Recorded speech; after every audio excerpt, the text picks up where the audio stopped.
भी शादी नहीं करवा सकते, क्योंकि अब मैं शादी नहीं करना चाहती। शादी नहीं करोगी तो क्या करोगी? पापा, मुझे आपका सहारा बनना है, मुझे आपका ऑटो रिक्शा चलाना है। ये कहानी है श्यामपुर के जंगल की, जहाँ चीनू चिड़िया अपने माँ बाप और भाई के साथ रहती थी। चीनू चिड़िया की मंगनी अपने फूफो के बेटे बंटी से हुई थी। आओ आओ चीनू, कैसी हो तुम? ये देखो तुम्हारी होने वाली नंद का जहेज, जूसर, टीवी, फ्रिज, ब्लेंडर, 10 तोले सोना और 20 सूट, और तो और मैं अपने होने वाले दामाद को मोटरसाइकिल भी दे रही हूँ। मेरा बेटा पूरे 80,000 कमाता है, उसकी सारी तनख्वाह मैं अपने इन हाथों पे लेती हूँ। 4-4 कमेटियाँ डालकर अपनी बेटी का इतना अच्छा जहेज मैंने बनाया है। देखो चीनू की माँ, तुम तो जानती ही हो, जिस घर में लड़कियाँ जहेज लेकर नहीं जाती वहाँ उनकी कोई इज्जत नहीं करता ससुराल में। फूफो, जो जहेज लेकर बेटी को इज्जत देते हैं उनको बेटी देनी ही नहीं चाहिए। तभी वहाँ टीटू आ जाता है। मामा, चीनू, अब्बू को कुछ हो गया है। क्या क्या हुआ है तुम्हारे पापा को? पता नहीं, शायद हार्ट अटैक हुआ है, पापा वहाँ गिर गए हैं। वो सब चीनू के पापा के पास जाते हैं। अब्बू, मेरी तरफ देखें, आपको कुछ नहीं होगा। अब्बू, टीटू, पापा से बातें करते रहो, उन्हें होश में रखो। पापा, कुछ नहीं होगा आपको। पापा, मैं आपको कुछ नहीं होने दूंगी। हॉस्पिटल में चीनू को पैसों की जरूरत होती है, तो चीनू अपनी माँ से पैसे लेने घर आती है। ये तुम्हारे पापा ने टीटू की यूनिवर्सिटी की फीस रखी थी, अगले महीने जमा करवानी थी फीस। हाँ माँ, लेकिन अब्बू को इस वक्त इन पैसों की ज्यादा जरूरत है। हाँ हाँ, तुम ये पैसे हॉस्पिटल ले जाओ। माँ, आप दुआ करें कि वो ठीक हो जाएं। ये बैठे बैठे नहीं, क्या मुसीबत आ गई है। मैं तुम्हारे साथ हॉस्पिटल जाना चाहती हूँ। चीनू, तुम्हारे पापा को अगर कुछ हो गया तो हमारा क्या होगा? हम क्या करेंगे? क्या बनेगा हमारा? फिर वो माँ बेटी गले लगकर रोती हैं। आपके पापा को मुकम्मल आराम की जरूरत है, वो कोई काम नहीं कर सकते अब। पापा, अब आप ठीक हैं, चलें अब हम घर चलते हैं। जब चीनू घर जाती है तो उसकी माँ उससे कहती है, क्या 2 लाख 4 दिन का? इतना खर्चा हॉस्पिटल का? माँ, पापा का ऑपरेशन हुआ है दिल का, दिल में स्टंट डला है। हाँ फिर भी 2 लाख ये कोई छोटी रकम नहीं है। क्या कह रही हो तुम? वो स्टंट वटंट जो भी है, अरे भाई 8-10 हजार से ज्यादा क्या आया होगा? माँ, इन बातों का क्या फायदा? मुझे बताएं, आप शुक्र अदा करें कि पापा सही सलामत घर आ गए हैं। लेकिन मैंने तो तुम्हें बस 60,000 दिए थे, बाकी के पैसे कहाँ से लिए तुमने? माँ, 20,000 मैंने जमा किए थे और बाकी मैंने उधार ले लिए किसी से। उधार? किससे? कहीं बंटी कबूतर से तो नहीं लिए? जी माँ, उसी ने दिए हैं। फिर चीनू बंटी के लिए चाय बनाकर लेके जाती है। ये लो बंटी, चाय। ये चाय तो तुमने बनाई है या मामी ने? क्यों पूछ रहे हो? क्योंकि तुम्हारी चाय तुम्हारी तरह होती है, कमाल की। तुमने जो मेरी मदद की उसके लिए शुक्रिया। बस अब तुमने मेरी मदद करनी है, किसी भी कीमत पे मेरी अम्मी को ये बात पता नहीं चलनी चाहिए कि मैंने तुम्हें पैसे दिए हैं। इतना क्यों डरते हो अपनी अम्मी से? अरे भाई, ये जो जवान बेटों की माएँ होती है ना, खास तौर पर ये कमाने वाले लड़कों की पूरी पुलिस वाली होती हैं। अब जब टीटू कमाने लगेगा फिर तुम्हें पता लगेगा।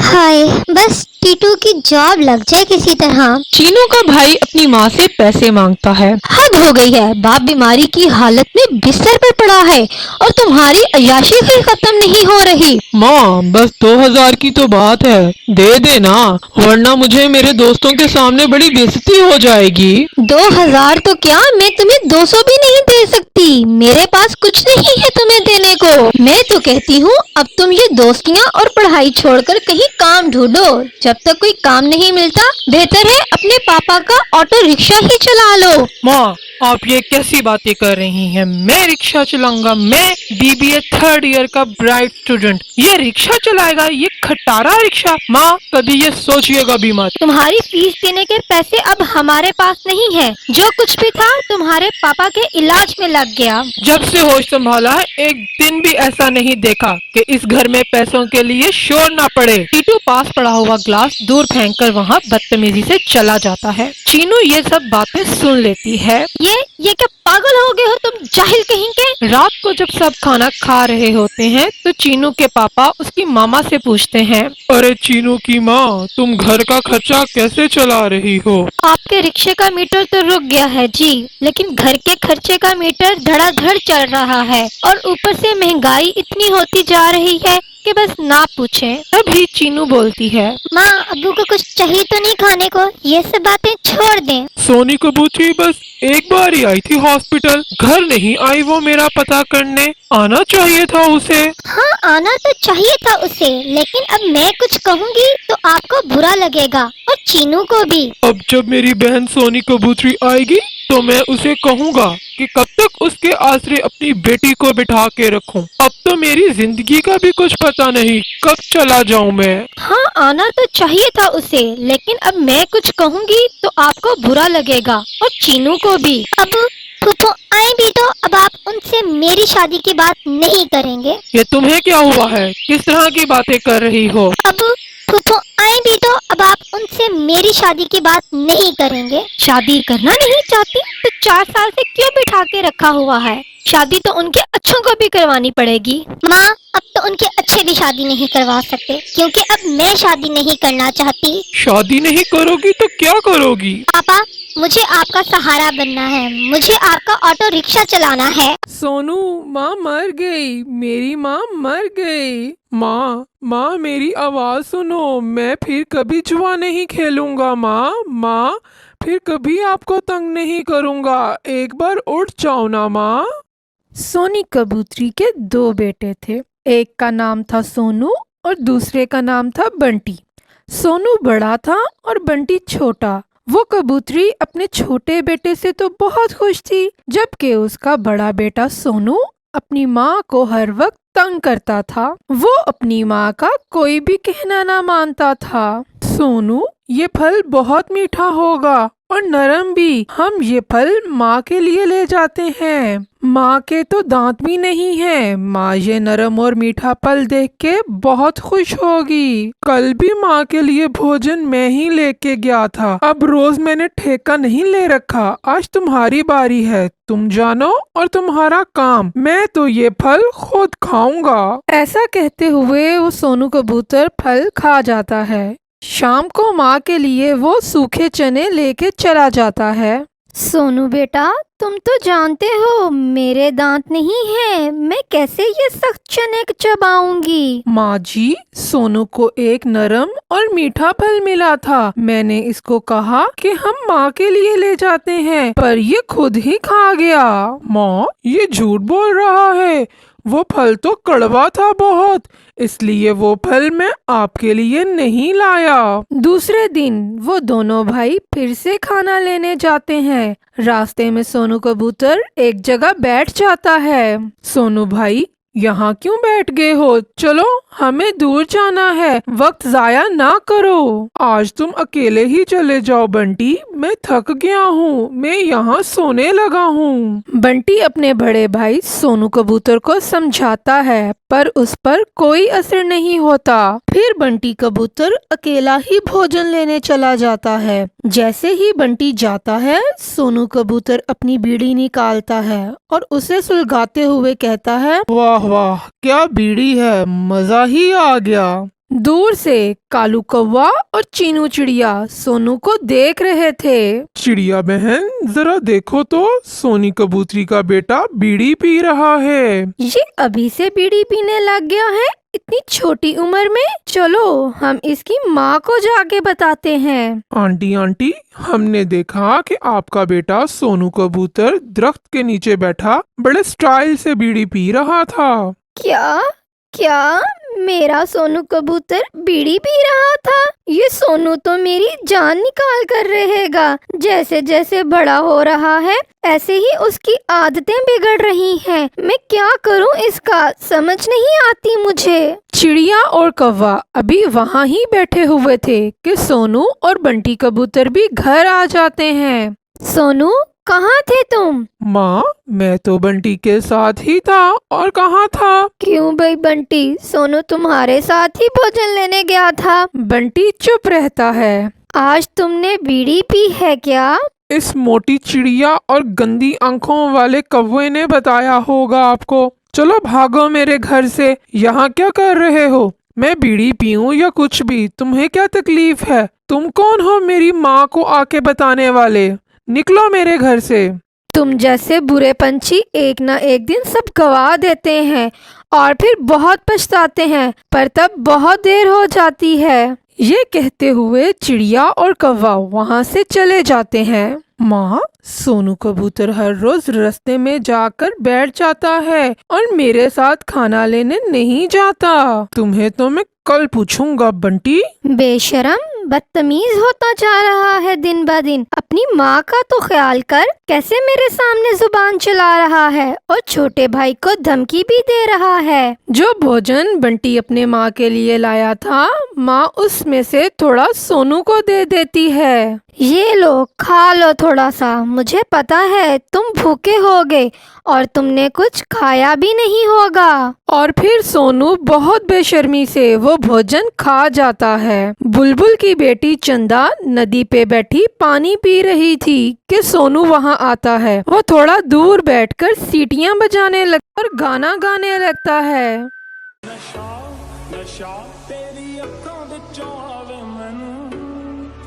शर्म करो, मैं अभी जाकर अपनी मामा को बताती हूँ। बेशर्म कहीं के, मुझे अकेली देखकर तंग कर रहे हो। ओहो चंदा, चांद का टुकड़ा, मैं तो तुम्हारी तारीफ कर रहा हूँ। लड़कियाँ तो तारीफ सुन के खुश होती हैं और तुम सड़ी जा रही हो। क्या तुम मुझसे दोस्ती करोगी? बुलबुल की बेटी चंदा बिना कुछ बोले वहाँ से चली जाती है। सोनी कबूतरी सुन लो, अगर आज के बाद तुम्हारे बेटे ने मेरी बेटी को छेड़ा तो मुझसे बुरा कोई नहीं होगा। चुप कर जाओ बुलबुल, चुप कर जाओ। भगवान के लिए मैं समझाऊंगी सोनू को।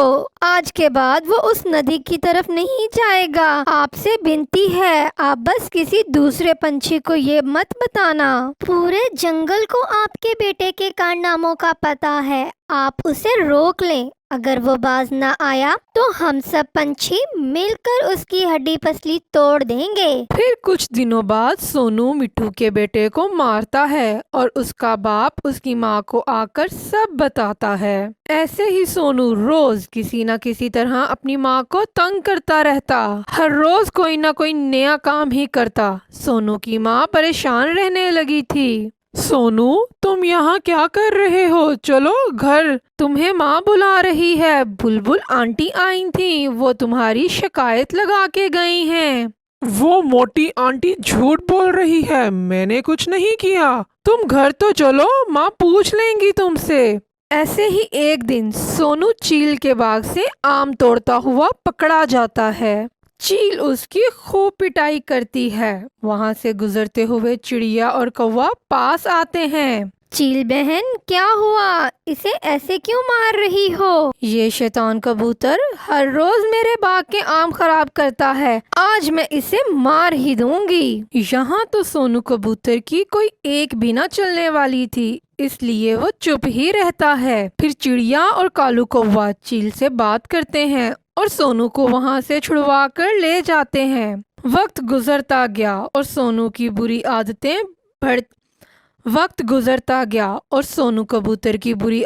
बढ़ती ही गईं।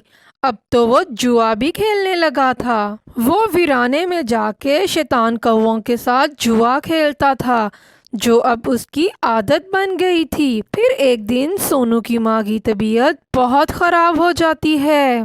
बंटी, मेरे बेटे, आप जाओ और अपने मामा जी को खबर दो कि उनकी बहन बहुत बीमार है और उनको बुला रही है। उनसे कहो कि किसी दिन आकर मुझे देख जाएं। माँ, मैं अभी जाता हूँ और मामा जी को बता कर आता हूँ। सोनू, मेरे बेटे सोनू, ये लो पैसे, मेरे लिए दवा ले और जल्दी आना। फिर वो दोनों भाई चले जाते हैं। बंटी अपने मामा जी की तरफ चला जाता है और सोनू दवा लेने की बजाय फिर से शैतान कौवों के पास जाकर जुआ खेलने लगता है। जो पैसे उसकी माँ ने दवा लाने के लिए दिए थे, वो पैसे वो जुए में हार जाता है। कौवे भाई प्लीज मुझे मेरे पैसे वापस दे दें। मेरी माँ बहुत बीमार है। मैं तो माँ की दवा लेने आया था। दिल में लालच आ गया कि जुआ खेल के पैसे ज्यादा हो जाएंगे और दवा भी आ जाएगी और मेरी अय्याशी भी हो जाएगी। तुम तो जानते हो सोनू कबूतर कि जीता हुआ माल हम वापस नहीं करते। चल निकल यहाँ से। बंटी भी अपने मामा जी से मिलकर वापस आ जाता है। वापसी पर सोनू उसे एक पेड़ की डाल पे बैठा नजर आता है। सोनू, तुम रो क्यों रहे हो? तुम तो माँ की दवा लेने गए थे ना? बंटी बंटी मुझे माफ कर दो। माँ मुझे छोड़ेगी नहीं। मैं माँ की दवा के पैसे जुए में हार गया हूँ। क्या क्या तुम पागल हो? माँ बीमार है, तुमने उन पैसों से जुआ खेला कैसे? ये तुमने बहुत बुरा किया है सोनू। अगर माँ को कुछ हुआ तो मैं तुम्हें कभी माफ नहीं करूँगा। तुम्हें अपनी बुढ़ी माँ का जरा एहसास न हुआ जुआ खेलते हुए। फिर वो घर चले जाते हैं। जैसे ही वो घर पहुंचते हैं, वो देखते हैं कि उनकी माँ घोंसले के पास मरी पड़ी है। वो अपने बेटे सोनू का इंतजार करते करते मर गई। सोनू, माँ मर गई। मेरी माँ मर गई। माँ मेरी आवाज सुनो। मैं फिर कभी जुआ नहीं खेलूंगा। माँ फिर कभी आपको तंग नहीं करूंगा। एक बार उठ जाओ ना माँ। सोनू कबूतर बहुत रो रहा था। आज उसकी माँ उसकी वजह से मर गई, क्योंकि वो अपनी माँ की दवा लाने की बजाय उन पैसों से जुआ खेलने लग गया। कुछ वक्त गुजरने के बाद बंटी अपनी शादी कर लेता है और अपनी पत्नी के साथ नई जिंदगी की शुरुआत करता है। और सोनू, जिससे पूरे जंगल में कोई बात तक न करता था, वो सारी जिंदगी पछतावे में ही गुजार देता है और वो खुद को कभी माफ नहीं कर पाता। प्यारे दोस्तों, अपनी माँ बाप की हर बात मानो, उनको तंग ना करो, क्योंकि उन्होंने बहुत मुश्किल से आपको पाला होता है।